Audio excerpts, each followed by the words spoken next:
So one of the things I recommend is start with the outside view. So, for example, if you're thinking about, whether a team is going to cover, start off with looking at the base rate, which is just how often do teams cover in this situation? Hmm. That's all that you're asking. And then discipline to that and say, okay, but can I think about what's special of my team and that I'm thinking about betting on? And the thing that you should always realize is that whatever the base rate is, you shouldn't get too far off of what that central reality is. Now, the more skill involved in something, the narrower the base rate should be. So let me just explain first of all, like if I'm opening a restaurant, I mean, not now, because that would be a bad in the past. If I were thinking about opening a restaurant, and I thought my restaurant was going to succeed 90% of the time, that's the inside view, because I think I'm a great chef and I have a great location. If I just go and look at the base rate first and I realize that 60% of restaurants fail by the end of the first year, that's just going to help to discipline me and make me realize that 90% is probably pie in the sky. Hmm.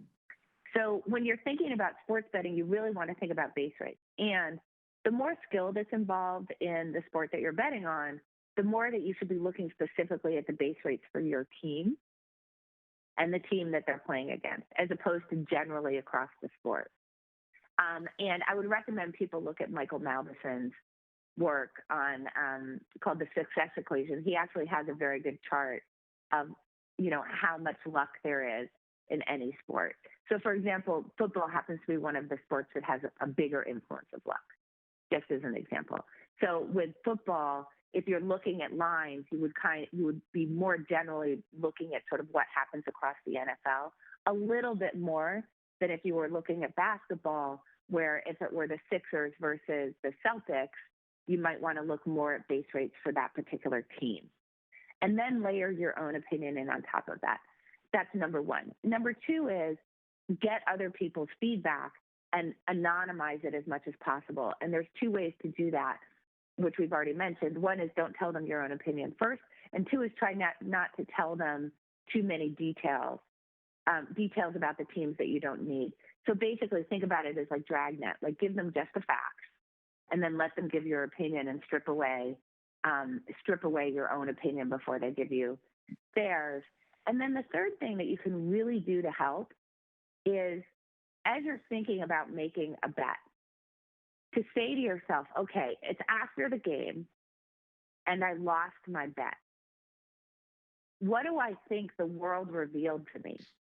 Like what happened during the game that made it really obvious that I was on the wrong side of this?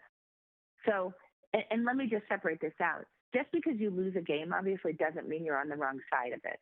So what I'm saying is do a different question, right? Because if you lose a bet, you very well could have been on the right side of it.